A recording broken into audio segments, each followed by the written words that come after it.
इस बोर्ड पे एक लाइन लिखी हुई है जो किसी एक मूवी का डायलॉग है। उस मूवी का डायलॉग के अंदर क्या था कि थप्पड़ से डर नहीं लगता साहब, प्यार से डर लगता है। यानी आप सभी को ये डायलॉग याद हो आ गया होगा कि मैं ये डायलॉग क्यों बोल रहा हूँ कि थप्पड़ से डर नहीं लगता साहब, प्यार से डर लगता है। तो जैसे ही अपने जो लिमिटेशन एक्ट है, लिमिटेशन एक्ट के अंदर अपने को क्या है कि सेक्शन है, और सेक्शन के बाद में जब लिमिटेशन के जो सेक्शन कंप्लीट होते हैं उसके एंड में एक आर्टिकल जो शेड्यूल दी गई है उसके अंदर आर्टिकल है जो 113 या 139 तक जो अपने को आर्टिकल बताए गए हैं। ठीक है, तो कहने का तात्पर्य है कि जो लिमिटेशन एक्ट है उस लिमिटेशन एक्ट के सेक्शन से डर नहीं लगता, सेक्शन से डर नहीं लगता सर, डर तो उस चीज़ से लगता है जो लिमिटेशन एक्ट के पीछे दिए गए जो आर्टिकल है। समझ में आई बात? तो कहने का तात्पर्य यही है कि हम इस लाइन से क्या कर रहे हैं, मॉडिफाइड लाइन बना रहे हैं। लिमिटेशन एक्ट से या एक्ट के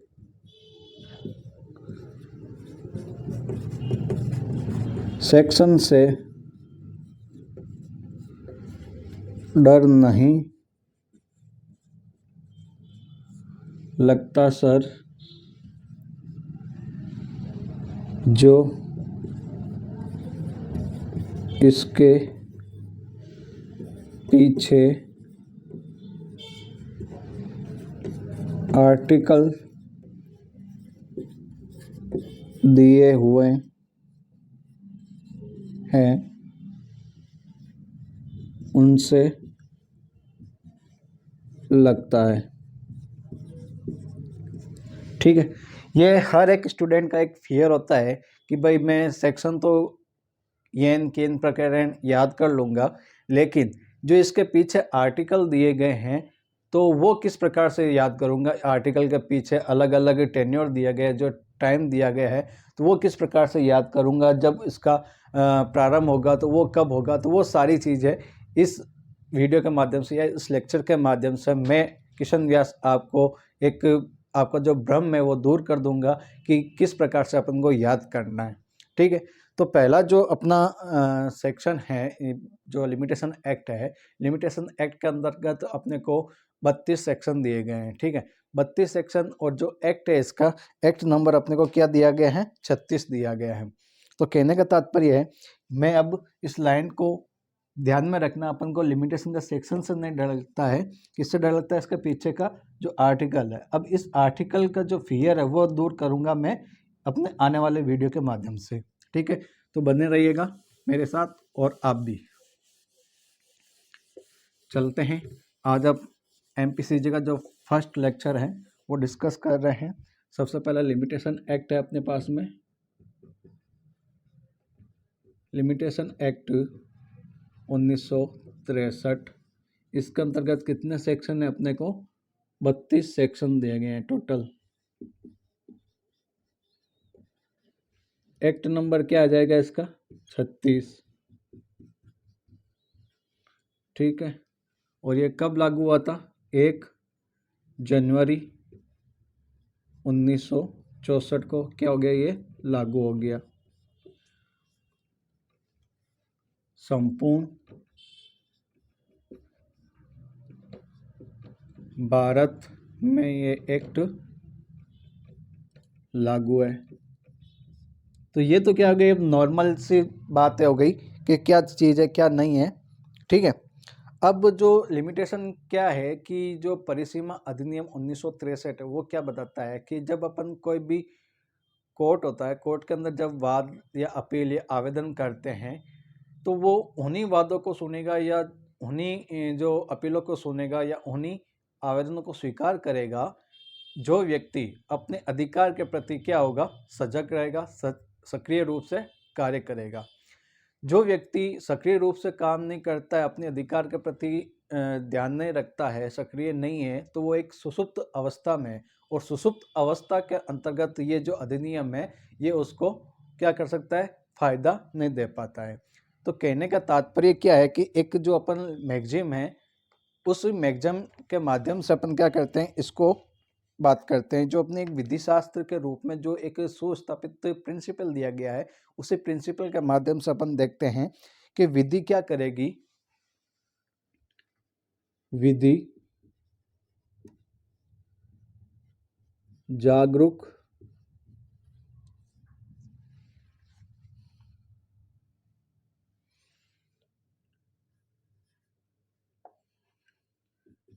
की सहायता करती है,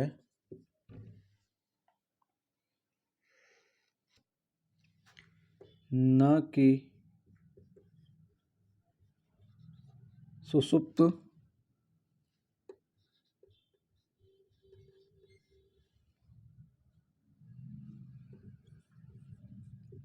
तो इसको अपन एक डॉक्ट्रिन है, डॉक्ट्रिन जो ये डॉक्ट्रिन क्या कहती है, विजिलेंटिबस विजिले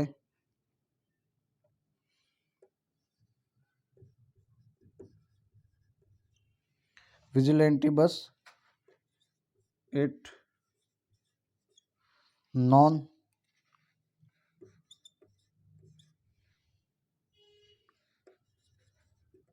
डोरमिनी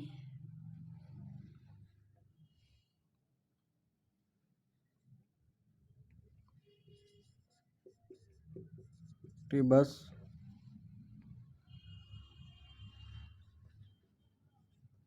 जूरा सब वेनन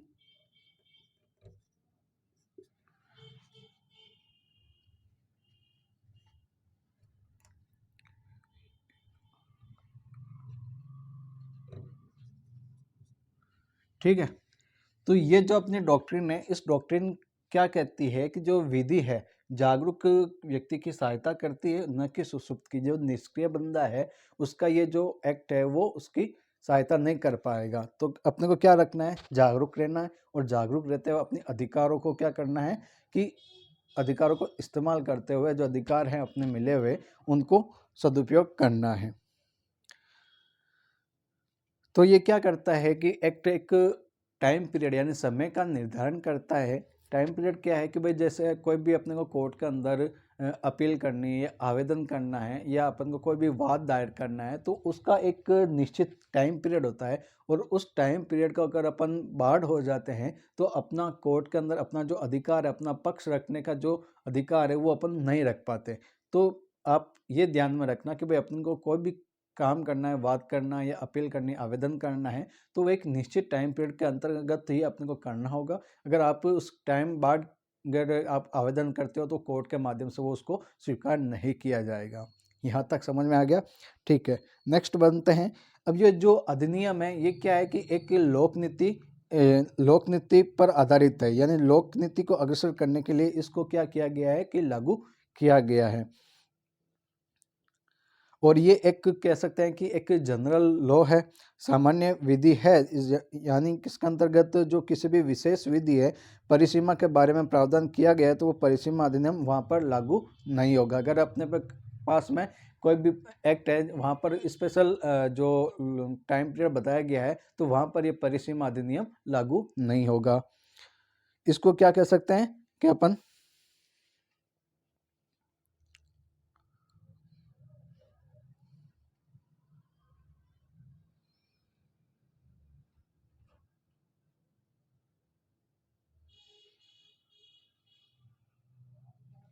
अब अपन डायरेक्ट को क्या करते हैं, स्टार्ट करते हैं, क्या चीज़ है क्या नहीं है। तो सबसे पहले होता है कि भाई जो अपना कोई भी एक विधि होगा वो दो चीज़ों पर होता है, सिविल और क्रिमिनल। अगर सिविल का जो मैटर है उसमें लिमिटेशन क्या हो जाता है कि अपन को कह सकते हैं कि अराउंड 95% या लगभग लागू हो जाता है, और क्रिमिनल केस के अंतर्गत 5% या क्या होता है, लागू होता है। जैसे 5% अगर अपन बात करें तो जो सीआरपीसी के अंदर जो चैप्टर अपने पास में दिया गया है, जो 467 से लेकर जो 473 सेक्शन है उनके जो लिमिटेशन दी गई है तो वो उस माध्यम से वो क्या हो जाएगा, लागू वहाँ पर रहेगा। तो कह सकते हैं कि जो अपना लिमिटेशन एक्ट है जो सिविल विधि पे ऊपर ज़्यादा से ज़्यादा लागू होता है। अब इसके अंतर्गत क्या चीज़ आती है कि कोई भी सिविल लॉ होगा तो सिविल लॉ के अंतर्गत अपन क्या करेंगे, ये एग्जाम में पूछने लायक है, ठीक है, आप ध्यान रखना।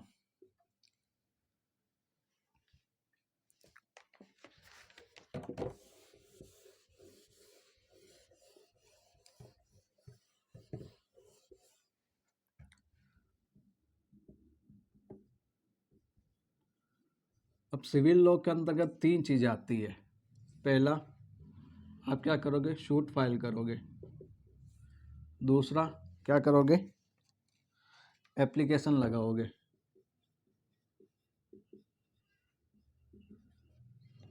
और तीसरा आप क्या करोगे,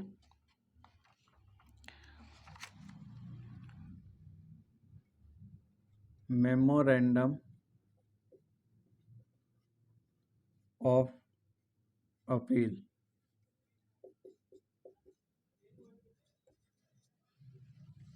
सूट को हिंदी में कहते हैं वाद,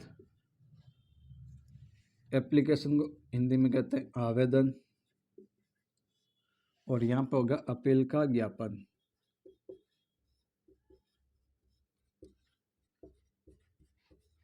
ठीक है, तो जब अपन बात करते हैं सूट के अंतर्गत, तो सूट के अंतर्गत क्या हो जाता है कि भाई अपन जब भी कोई भी सूट दायर करते हैं तो वहाँ पर क्या होता है, प्लेंट दाखिल होती है, ठीक है, जिसको अपन बोलते हैं वाद पत्र, ठीक है, और जिसका और प्लेंटिफ होता है जो दायर करता है, ठीक है। तो यह तो हो गया वाद पत्र, जो दाखिल कर रहा है तो वो क्या मान जाएगा, वादी। अब और जिसके खिलाफ करते हैं तो वो कौन हो जाएगा, डिफेंडेंट हो जाएगा। तो अपन का जो सीपीसी का ऑर्डर है 4, तो यहाँ पे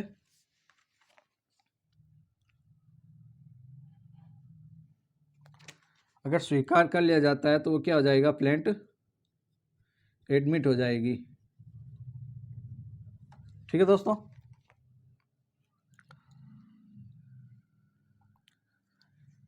फिर अपने पास में आता है एप्लीकेशन। एप्लीकेशन के अंतर्गत क्या चीज़ें होती है कि अगर एक तो होता है अपन आवेदन करते हैं कि आवेदन करेगा तो किस प्रकार से करेगा, किसके लिए करेगा और कब करेगा, ठीक है। तो आवेदन करते हैं तो जब आवेदन किया तो उस आवेदन का अपने को क्या करना है, एग्जीक्यूशन कराना है, ठीक है, आवेदन का निष्पादन। और वो चीज़ कहाँ पे होती है अपने पास में, सीपीसी में ऑर्डर 21 के अंतर्गत, ठीक है। और कुछ ऐसे एग्जीक्यूशन होते हैं जो अदर देन एग्जीक्यूशन होते हैं, जो बाद में अपन सीपीसी के अंदर देखेंगे।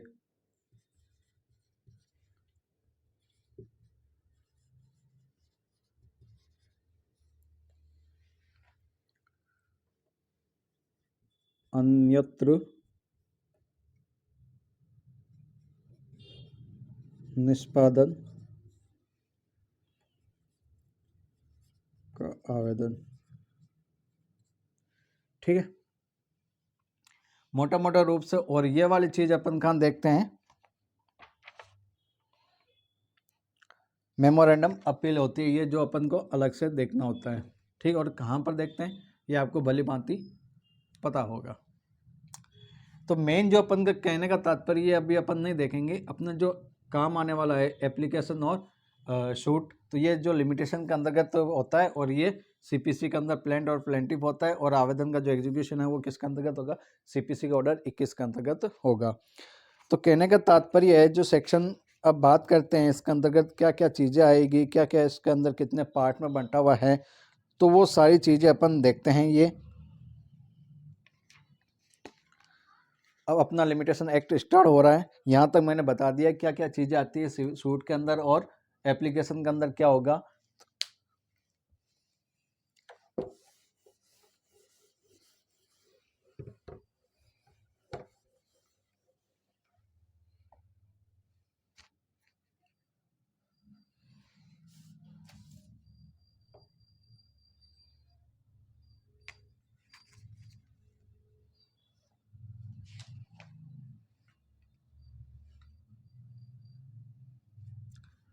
यानी अब अपन देखते हैं इसकी जो रेंज है,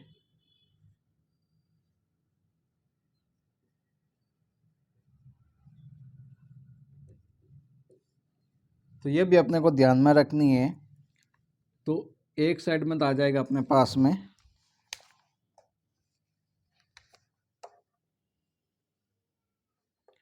सीरियल नंबर जो पार्ट वाइज होगा, और ये आ जाएगा टाइटल, और ये आ जाएगी रेंज। तो से पार्ट एक के अंतर्गत क्या आ जाएगा, प्रारंभिक के बारे में बात करेगा, जो कि सेक्शन अपने पास में रहेंगे 1 से 2 तक। दूसरे नंबर के अंतर्गत अपने पास में आ जाएगा सूट है, अपील है या एप्लीकेशन है,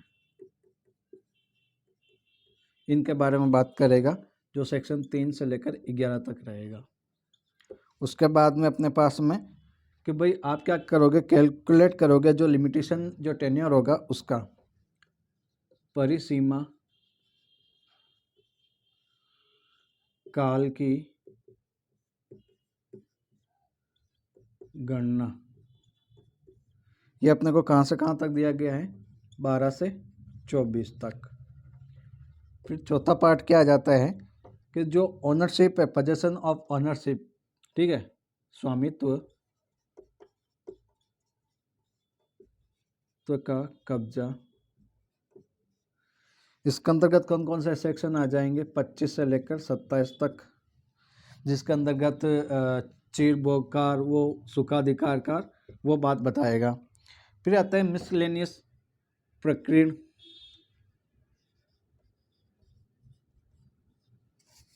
तो वो आ जाएगा अपने पास में 28 से लेकर 32 तक।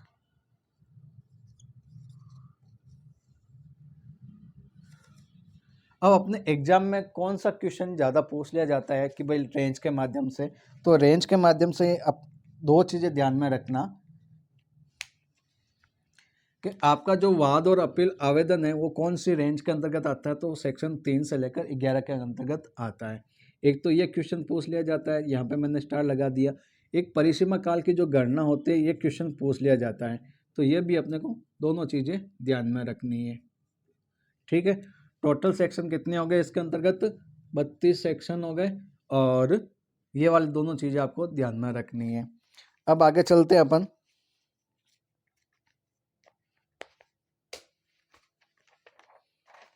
जो पहला सेक्शन है, पहला सेक्शन अपन ने देख लिया कि भाई जो इसका संक्षिप्त नाम क्या होगा, तो लिमिटेशन एक्ट 1963 है वो उसका नाम रहेगा, और ये इसका जो एक्सटेंट है, विस्तार है, वो कहाँ पर होगा, संपूर्ण भारत पर यह क्या हो जाएगा, अप्लाई हो जाएगा, लागू हो जाएगा, और 1 जनवरी 1964 को यह क्या हो जाएगा, लागू रहेगा। फिर बात करते हैं सेक्शन 2 की। सेक्शन 2 के अंतर्गत क्या क्या चीज़ें आती हैं, आवेदक आता है, आवेदन आता है, बिल ऑफ प्रोमिस आता है, बॉन्ड आता है, ठीक है, सुखाचार आता है, विदेशी व्यक्ति आता है, सद्भाव आता है, वादी आता है, परिसीमा काल आता है, प्रोमिसरी नोट आता है, वाद आता है, अपकृत्य और न्यासी। ये सारी चीज़ें डेफिनेशन अपने को सेक्शन 2 के अंतर्गत बताई गई है, ठीक है। तो सेक्शन 2 है, उसके अंतर्गत क्या है कि पहला जो डेफिनेशन है, पहली डेफिनेशन है वो 2A आवेदक के बारे में, एप्लीकेंट के बारे में बात करती है, और अपने को एग्जाम के अंतर्गत अमूमन ये क्वेश्चन पूछा ही जाता है कि आवेदक के अंतर्गत कौन शामिल है और कौन शामिल नहीं है, या कौन आता है कौन नहीं आता है, ठीक है। तो इसके अंदर 3 पॉइंट दिए गए हैं। पहला, अर्जीदार वह व्यक्ति जिससे या जिसके माध्यम से आवेदक आवेदन करने का अपना अधिकार व्युत्पन्न करता है, वह व्यक्ति जिसकी प्रॉपर्टी का जो प्रतिनिधित्व करता है, आवेदक द्वारा उसको एग्जीक्यूट किया जाता है, या प्रशासक हो सकता है, अन्य प्रतिनिधि के तौर पर वो कार्य करता है, तो वो भी एक आवेदक के अंतर्गत आएगा। 3 चीज़ें ध्यान रखना, 3 चीज़ें। पहला, अर्जीदार, ठीक है। दूसरा, वह व्यक्ति जिससे या जिसके माध्यम से आवेदक आवेदन करने का अपना जो अधिकार है वो व्युत्पन्न होता है, ठीक है, उसका जो राइट है वो क्रिएट होता है। तीसरा पॉइंट क्या आ जाएगा, वह व्यक्ति जिसकी संपदा का प्रतिनिधित्व आवेदक द्वारा निष्पादक या प्रशासक और अन्य प्रतिनिधि के तौर पर कार्य किया जाता है, ठीक है। डेफिनेशन ये एक आवेदक है, 2A में दी गई है। 2A के अंतर्गत आवेदक है, आवेदक के अंदर तीन चीज़ें, अर्जीदार ऐसा वह व्यक्ति जिससे जिसके माध्यम से आवेदक आवेदन करने का अपना जो अधिकार है वो व्युत्पन्न होता है, और वह व्यक्ति है जिसके माध्यम से संपदा में प्रतिनिधित्व करने के लिए आवेदक द्वारा निष्पादक, प्रशासक या अन्य प्रतिनिधि के तौर पर वो कार्य करता है, तौर पर रहता है, तो वो क्या हो जाएगा, आवेदक के अंतर्गत आएगा। तीन चीज़ें आएगी, ध्यान रखना, ये एग्जाम के अंतर्गत आता है। फिर जो परिभाषा है 2B, ये आवेदन के बारे में बताता है, यानी एप्लीकेशन के बारे में बात करेगा तो आवेदन के अंतर्गत क्या आती है, अर्जी आती है। यह भी क्वेश्चन पूछ लिया जाता है अपने एग्जाम के अंतर्गत, जो MCQ आते हैं तो उसके अंदर ये पूछ लिया जाता है कि आवेदन के अंतर्गत क्या चीज़ शामिल है। ठीक है, तो अर्जी शामिल है, हुंडी शामिल है, चेक शामिल है या अर्जीदार शामिल है, तो इसके अंतर्गत अर्जी शामिल है। ठीक है, आवेदन के अंतर्गत क्या चीज़ शामिल है, अर्जी शामिल है। बाकी तीनों चीज़ें जो अर्जीदार है, अर्जी है या हुंडी है, चेक है, ये अर्जीदार है, ये तीनों चीज़ शामिल नहीं है। अर्जी ओनली एप्लीकेशन है वो शामिल है।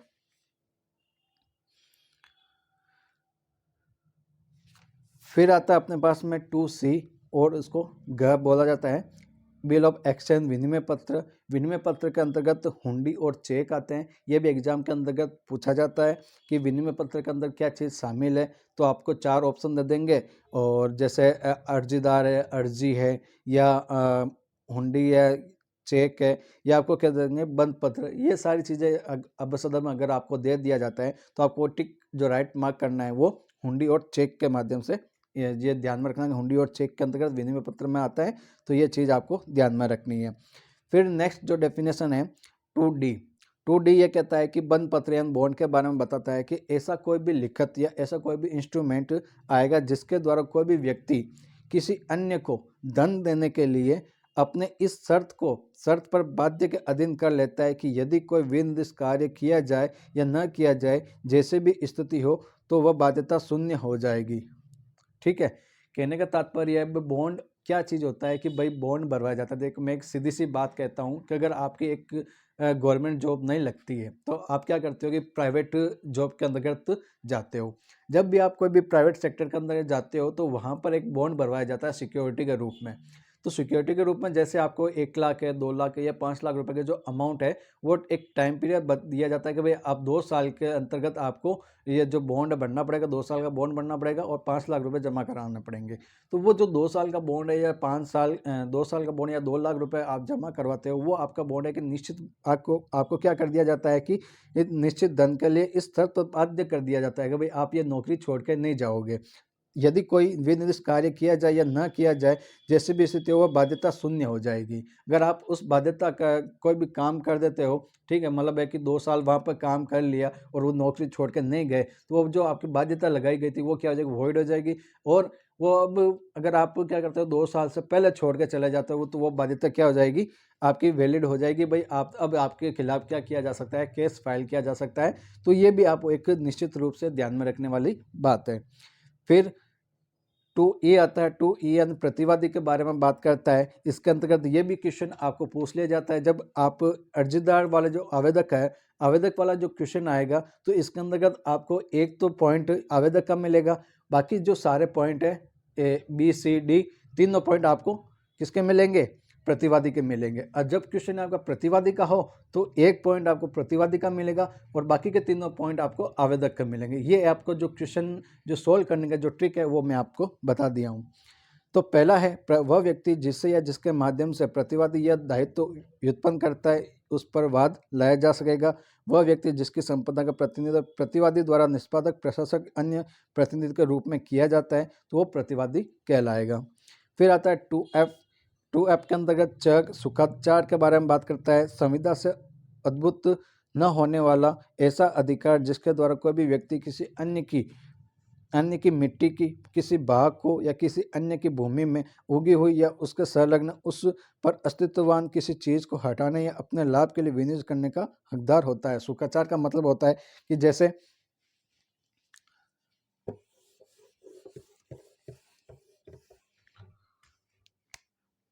आप क्या करते हो कि इस प्रॉपर्टी में रहते हो, ठीक है,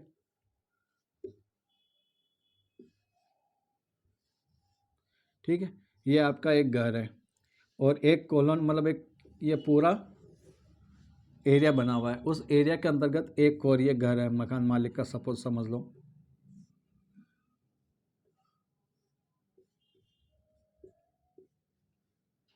और यहाँ पे ये क्या है कि आपको जो रास्ता है आप दोनों के लिए, ये एक बाहर जाने का कॉमन है, तो ये भी यूज़ करेगा, ये भी यूज़ करेगा। अगर आपको इन दोनों के ऊपर भी कुछ बना हुआ है, टेरिस वगैरह है, और वहाँ पे जाने के लिए यहाँ यहाँ से मतलब एक रास्ता जाता है जो यहाँ से है, ठीक है। तो आपको कहने का मतलब है कि अगर आप इस चीज़ के अंतर्गत रह रहे हो तो यहाँ पे ये जो चीज़ है इस मार्ग को भी यूज़ करने का अधिकार होगा, और यहाँ पे भी आपको जाने का ऊपर, क्योंकि आपकी ये बिल्डिंग यहाँ से ऊपर तक है, तो यहाँ पे भी आपको जाने का राइट होगा। सुखाचार का मतलब है कि यूज करने का। जो ये कहता है कि डेफिनेशन ये बताती है कि जो संविदा से जो कॉन्ट्रैक्ट है उद्भूत न होने वाला ऐसा अधिकार जिसके द्वारा कोई व्यक्ति किसी अन्य की मृदा के किसी भाग को या किसी अन्य की भूमि में उगी हुई या उसमें संलग्न उस पर अस्तित्ववान किसी चीज को हटाने या अपने लाभ के लिए विनियोज करने का हकदार होता है। कहने का तात्पर्य यही है कि अगर आपने कोई भी कॉन्ट्रैक्ट किया है और उस कॉन्ट्रैक्ट के अंदर भली भांति आपने ये चीज़ लिख दी है कि भाई मैं कुछ काम के लिए जैसे ऊपर जाऊंगा या कपड़े सुखाने या कुछ भी काम करने के लिए, तो मैं ये आपका रास्ता यूज करूंगा, और कॉमन रूप से जो आने जाने का जो रास्ता है वो भी मैं यूज करूंगी। अगर आप कॉन्ट्रैक्ट के अंदर लिख दिया तो सुखाचार के अंतर्गत आएगा, और स्पष्ट रूप से कॉन्ट्रैक्ट के अंदर मनाही कर दी और उसके बावजूद भी आप कोई वहाँ पर जाते हो, कुछ भी इलीगल एक्ट वगैरह करते हो, तो वो क्या कर सकता है, जो मकान मालिक है आपके खिलाफ केस फाइल जरूर करेगा। ठीक है, फिर बात करते हैं अपन नेक्स्ट, जो विदेश 2G के अंतर्गत विदेश के बारे में बात करता है कि विदेश से विपरीत भारत से भिन्न कोई भी देश विदेश के अंतर्गत शामिल होता है। फिर आता है 2H सद्भाव गुड फेथ के अंदर बात की गई। गुड फेथ जो अपने इंडियन पेनल कोड है जो सेक्शन 52 है, वहाँ पे भी सद्भाव के बारे में परिभाषा बताई गई है, तो वो भी आप वहाँ पे कनेक्ट कर सकते हो। कोई भी बात जो सम्यक सतर्कता और ध्यान से नहीं की गई है, सद्भाव पूर्वक की गई नहीं समझी जाएगी, तो वो सद्भाव के अंतर्गत आएगा। ठीक है, फिर आता है अपने पास में 2I ये कहता है कि वादी के अंतर्गत क्या चीज़ आती है, वाद आता है। वह व्यक्ति जिससे या जिसके माध्यम से वादी वाद लाने का अपना जो अधिकार व्युत्पन्न होता है, वह व्यक्ति जिसको संपदा का प्रतिनिधित्व वादी द्वारा निष्पादक प्रशासक अन्य प्रतिनिधि के रूप में किया जाता है, तो वो वादी कहलाता है। तो ये जो 3 डेफिनेशन है अपने पास में, जो पहले डेफिनेशन कौन थी, आवेदक वाली, दूसरी कौन थी, प्रतिवादी, तीसरी कौन सी हो जाए, वादी। तो ये तीनों चीज़ों के अंतर्गत जो क्वेश्चन के जो MCQ जो आंसर होंगे वो कुछ न कुछ रूप में इन्हीं जो डेफिनेशन में से जो पॉइंट दिए गए उनमें से ही होंगे। तो आपको क्लियर रूप से ये ध्यान एकदम पढ़ लेना है कि भाई कौन सी चीज़ कहाँ पर बताई गई है। जैसे वादी का पूछ लिया तो सेक्शन 2I के अंतर्गत आ जाएगा, प्रतिवादी का पूछ लिया तो वो वहाँ पर आ जाएगा, और जब आवेदक का पूछ लिया तो वो 2A के अंतर्गत आएगा। ये आप ध्यान में रखना। फिर बात करते हैं अपन 2J की, जो पीरियड ऑफ लिमिटेशन के बारे में बात करता है और प्रिस्क्राइब्ड ऑफ पीरियड के बारे में बात करता है। फिर आता है परिसीमा काल से, वह परिसीमा काल अभिप्रेत होगा जो किसी वाद, अपील, आवेदन के लिए अन्य सूची द्वारा विहित किया जाए। देखो ये इस एक डेफिनेशन दी गई 2J, ये मैं आपको बता देता हूँ।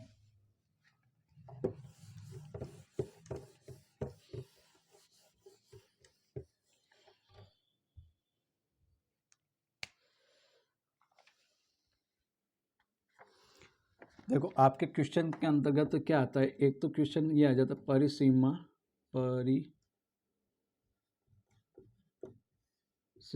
काल क्या है। एक क्वेश्चन आपको ये पूछ लिया जाता है विहित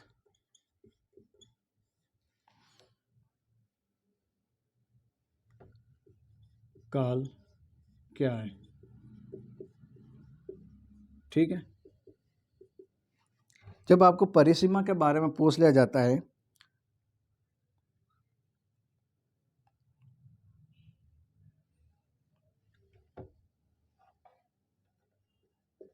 परिसीमा काल से अभिप्रेत है, क्या चीज़ अभिप्रेत है, जो किसी वाद, अपील, आवेदन के लिए अनुसूची द्वारा विहित किया गया है।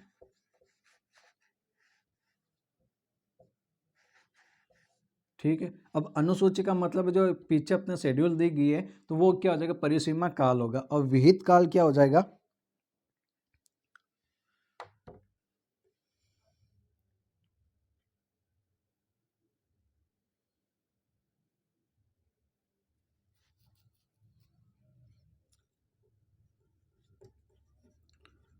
परिसीमा काल। बस कुछ नहीं है, बस एक छोटा सा पॉइंट का अंतर है, वो आप पॉइंट को समझना है और कुछ नहीं है इसके अंदर। और अलग अलग क्वेश्चन इसको पूछ लिया जाता है। ठीक है, परिसीमा काल से अभिप्रेत है जो उस अधिनियम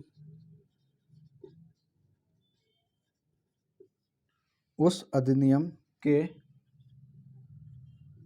उपबंधों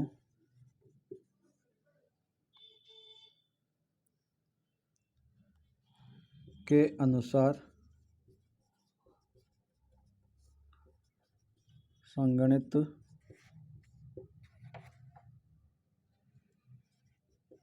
परिसीमा काल हो। ठीक है, यानी आपका कोई भी जो अदर एक्ट है उस एक्ट के अंतर्गत जो प्रोविजन बताया गया है, प्रोविजन के अंदर जो टाइम पीरियड बताया गया है उसको तो क्या बोलेंगे, विहित काल बोलेंगे। और जो अपने लिमिटेशन एक्ट के अंतर्गत जो शेड्यूल के अंतर्गत जो बताया गया है तो उसको अपन क्या बोलेंगे, लिमिटेशन ऑफ पीरियड बोलेंगे। ठीक है, जो वाद अपील आवेदन के लिए जो शेड्यूल के अंतर्गत कब दाखिल कर सकते हो, कब से प्रारंभ होगा आपका, तो वो सारी चीज़ें शेड्यूल के अंतर्गत बताया गया है। और किसी अदर एक्ट के अंदर यानी उस अधिनियम के अंतर्गत जो कुछ भी बातें बताई गई वो विहित काल के अंतर्गत आएगा। तो ये आपको एग्जाम में पूछा जाने वाला क्वेश्चन है, इसको एक इम्पोर्टेंट मार्क्स लगा देना। ठीक है,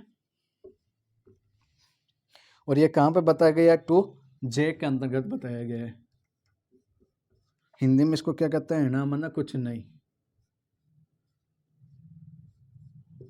देखो, ना माना कुछ नहीं, बाकी इसका मतलब तो बहुत कुछ है, तो ये ध्यान में रखना। फिर आता है 2K यानी वचन पत्र यानी प्रोमिस के बारे में बात करता है। प्रोमिस क्या हो जाएगा, ऐसी लिखित अभिप्रेत है जिसके द्वारा उसका रचयिता किसी अन्य को धन की कोई भी विनिर्दिष्ट राशि उसमें परिसीमित समय पर या मांग की जाने पर या दर्शन देने के लिए अंतर्कित वचनबद्ध होता है। यानी आप किसी भी चीज़ को क्या कर सकते हो, एक लिखित रूप में वचन दे देते हो कि भाई मैं इस पीरियड के अंतर्गत आपको इतने रुपए लौटाऊंगा। ठीक है, आप किसी व्यक्ति से रुपए उधार लेके आते हो कि भाई मैं 1 साल के लिए रुपए उधार दे दो, वो दे देता है। अगर 1 साल के भीतर आप उसको रुपए दे दो तो ठीक है, वो प्रॉमिस का आपका सही मान लिया जाएगा। और उसका आप क्या कर सकते हो कि 1 साल के बीच में आपने बाद में रुपए नहीं दिए तो वो जो आपका प्रॉमिस है, ब्रीच ऑफ प्रॉमिस हो जाएगा। और उसके लिए वो क्या कर सकता है, आपको केस फाइल कर सकता है, वाद ला सकता है आपके खिलाफ। फिर आता है अपने पास में 2ठ यानी कि एल आ जाता है अपने पास में। वाद, वाद के अंतर्गत क्या चीज़ आती है, वाद के अंतर्गत क्या चीज़ नहीं आती, अपील और आवेदन नहीं आता है। ठीक है, अपील और आवेदन नहीं आता है तो क्या चीज़ आएगा इसके अंतर्गत, निष्पादन आएगा।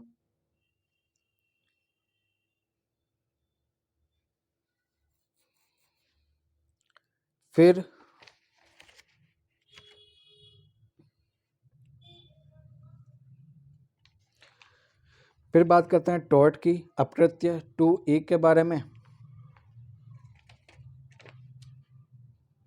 M के बारे में, सॉरी। अपकृत्य से ऐसा सिविल दोष अभिप्रेत है जो केवल संविदा भंग या न्यास भंग न हो, वो क्या मान लिया जाएगा, आपका अपकृत्य टॉर्ट मान लिया जाएगा, सिविल रॉन्ग या ब्रीच ऑफ कॉन्ट्रैक्ट। ठीक है, ना हो तो वो सिविल दोष अभिप्रेत होगा, ये एक अपकृत्य के अंतर्गत आता है। फिर आता है अपने पास में ट्रस्टी न्यासी, एन के बारे में बताता है।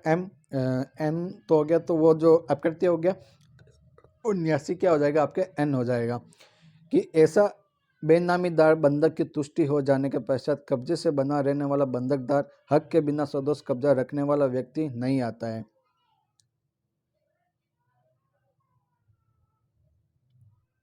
यानी देखो, न्यासी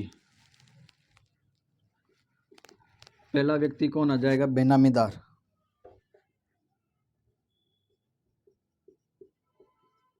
दूसरा व्यक्ति कौन आ जाएगा? बंधकदार। और तीसरा व्यक्ति आ जाएगा हक के बिना सदोष कब्जा। हक के बिना सदोष कब्जा रखने वाला। ये तीनों चीजें क्या आती है? इस कदम सृष्टि के अंतर्गत नहीं आती है। ठीक है,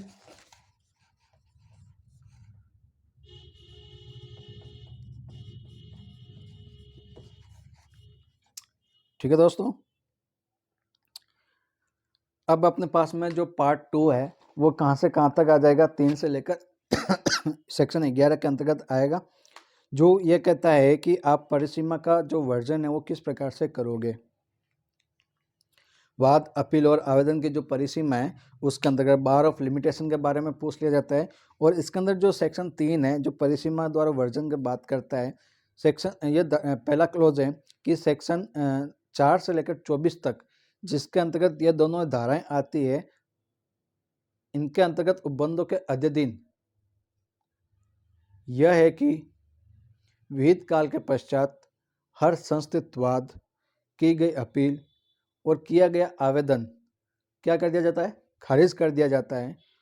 और बाद में प्रतिरक्षा के तौर पर परिसीमा की बात नहीं उठाई जाती है तो वो आपका क्या हो जाएगा? जो परिसीमा का जो द्वारा वर्जन किया जाता है या बार्ड ऑफ लिमिटेशन हो जाता है, तो वो ये बात कहता है। जिसका पहला क्लोज है वो क्या बात कहता है कि सेक्शन 4 है से लेकर 24 तक जो कुछ भी धाराएं दी गई है, उनके जो कुछ भी प्रोविज़न दिए गए हैं और उन प्रोविज़न के अंदर जो विहित काल दिया गया है, ठीक है, टाइम पीरियड दे दिया। जैसे सपोज करो कि आपको 6 महीने के अंतर्गत आपको कुछ भी वाद करना था, अपील करनी थी, आवेदन करना था और 6 महीने के भीतर भीतर आपने कर दिया, वेल एंड गुड, ठीक है, प्रतिरक्षा का तौर पर आपने बात उठा ली। अगर आप 6 महीने के बाद में भी प्रतिरक्षा की बात नहीं उठाते हो तो वो बार ऑफ लिमिटेशन कहलाएगा। क्या कहने का तात्पर्य है? प्रतिरक्षा के तौर पर परिसीमा की बात न उठाई गई हो तो वो लिमिटेशन ऑफ बार कहलाएगा। ये तो हो गया क्लोज 1 की बात। दूसरे क्लोज क्या कहते हैं कि इस अधिनियम के प्रयोजनों के लिए वह परिसीमा यह है कि जो आप वाद दाखिल करते हो या जो वाद दायर करोगे उसके अंदर आपको क्या क्या बातें ध्यान में रखनी है। अगर आप वाद दाखिल करते हो तो 3 चीज़ें ध्यान में रखनी है। पहली चीज़ कि मामूली दशा में तब होगा जो आपका वाद दाखिल होगा कि वाद पत्र उचित ऑफिसर के समक्ष किया गया है।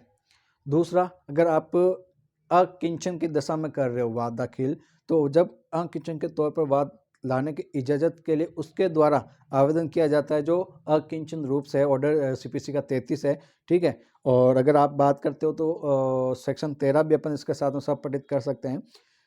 और तीसरा पॉइंट क्या आ जाएगा? कंपनी के विरुद्ध आप वाद दाखिल करते हो तो उस दशा में क्या होगा कि कोर्ट द्वारा परिसमापन किया जा रहा हो, तब जब दावेदार के दावे का परिधान शासकीय समापक को पहली बार कारित किया गया हो तो ये तीनों वाद संस्थित मान लिया जाएगा। फिर आता है इसका पॉइंट बी कि मुजरा और प्रतिदावे के तौर पर अगर आप वाद दाखिल करना चाहते हो तो कब होगा कि जो आप मुजरा और प्रतिदावे के रूप में दावा एक पृथक वाद माना जाएगा और यह भी समझा जाएगा कि मुजरे की दशा में उसी तारीख को जिसको वह वाद संस्थित किया गया है, जिससे मुजरे का अभिवचन किया गया है, प्लीड किया गया है, जिस तारीख को यानी जब मुजरा दाखिल किया गया उसी तारीख को क्या किया जाए? वो वाद दाखिल मान लिया जाएगा और मुजरे का जो प्लीडिंग है वो किया जाएगा। फिर अगर आप प्रतिदावे की दशा में कर रहे हो, ठीक है, तो प्रतिदावे की दशा में उस तारीख को जिसका कोर्ट में प्रतिदावा किया गया है और संस्थित किया गया है वह समझा जाएगा कि आपने प्रतिदावे की तारीख से उसको मुजरा को दाखिल किया है। यानी प्रतिदावे की तारीख पर जब कोर्ट में प्रतिदावा किया गया तब, और मुजरे की दशा में जब आ जाएगा उस तारीख को जब आपका वाद संस्थित किया गया है जो मुजरे के लिए अभिवचन किया गया है। ठीक है, बात समझ में आ गई। फिर इसका जो थर्ड पॉइंट है ये कहता है कि अगर हाई कोर्ट में जो प्रस्ताव है उसका जो नोटिस द्वारा अगर आप एप्लीकेशन लगाते हो तब क्या हो जाएगा? आवेदन उस कोर्ट के उचित ऑफिसर के समक्ष लगाया जाएगा तो ये मान लिया जाएगा कि आपने प्रस्ताव सूचना के द्वारा आवेदन मान लिया है। कब किया जाएगा? तो यहाँ पर इसका आंसर है कि जब आवेदन उस न्यायालय के उचित ऑफिसर के समक्ष उपस्थित किया गया है तब ये माना जाएगा कि आपने प्रमुख रूप से जो बताया गया है उसके माध्यम से ही उनको वाद दाखिल किया है। ठीक है, समझ में आया नहीं आया दोस्तों?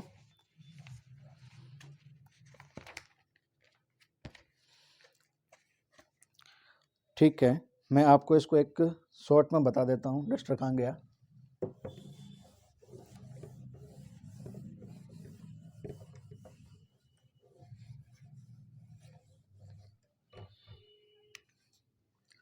सेक्शन कौन सा पढ़ रहे थे अपन? 3। सेक्शन 3 के अंतर्गत क्या आ जाएगा? पहली बात करता है विहित काल के बाद। विहित काल के बाद, ठीक है।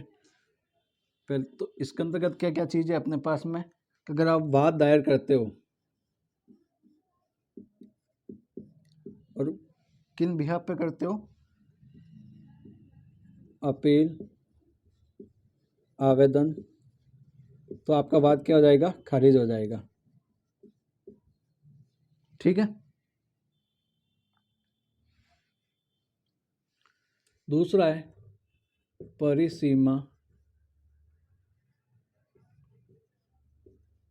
काल कब शुरू होगा?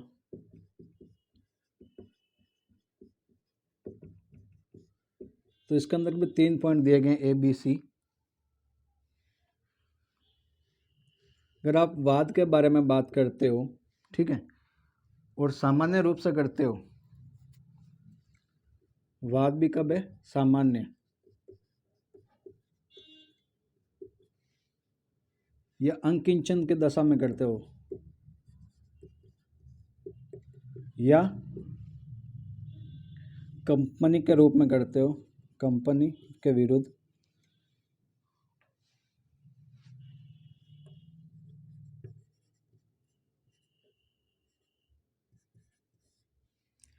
अगर आप सामान्य तौर पर वाद दायर करते हो तो आप वाद पत्र उचित अधिकारी को करना पड़ेगा।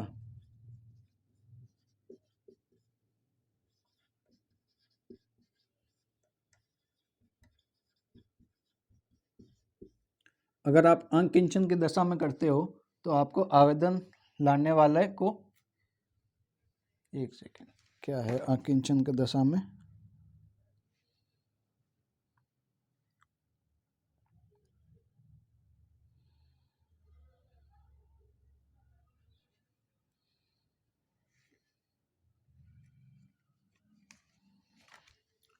आवेदन लाने वाले को इजाजत। तीसरा क्या जाएगा?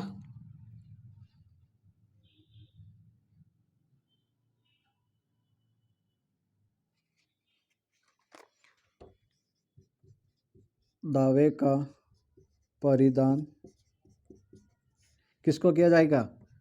शासकीय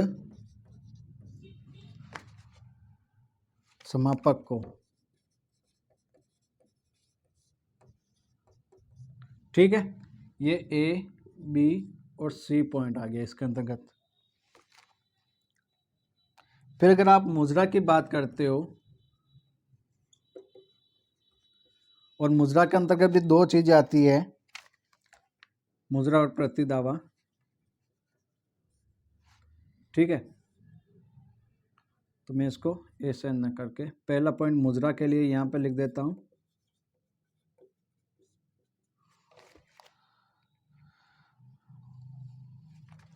जब आपने वाद दाखिल किया है, वाद पत्र की तारीख से, और दूसरा प्रतिदावा कब हो जाएगा?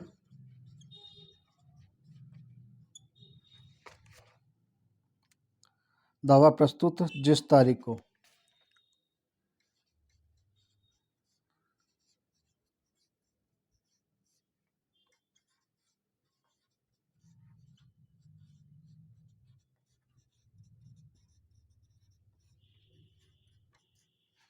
ठीक है,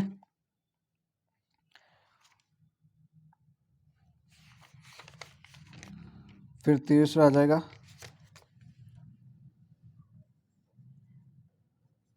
हाई कोर्ट को प्रस्ताव की सूचना, तो ये कब हो जाएगा?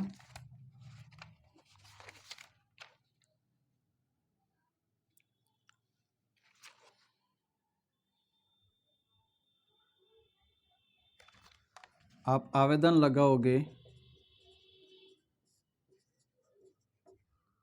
आवेदन उस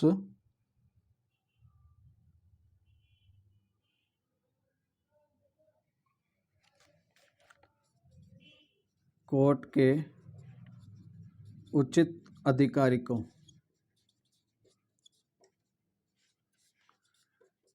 ठीक है। यहाँ तक समझ में आ गया? यहाँ पे मैंने आराम से बना दिया है, एक पूरा शॉर्ट प्रूफ में आपको बता दिया डायग्राम, आराम से आप देख सकते हैं और इसको आराम से समझ सकते हैं, लर्न करना है और ये सवाल आपको आराम से एग्जाम में पूछे जाएंगे, ठीक है। इसको भी कोई भी चीज़ समझ में नहीं है, कोई भी सेक्शन नहीं समझ में आया हो तो इस वीडियो को रिवाइंड करके आराम से देखना। जो कुछ भी बातें बताई गई है वो बैठ के माध्यम से बताई गई है, कुछ भी मैंने मन से नहीं बताया है, और जो स्टार्टिंग में मैंने बताया था एक डायलॉग, तो वो एक मन से बताया गया है।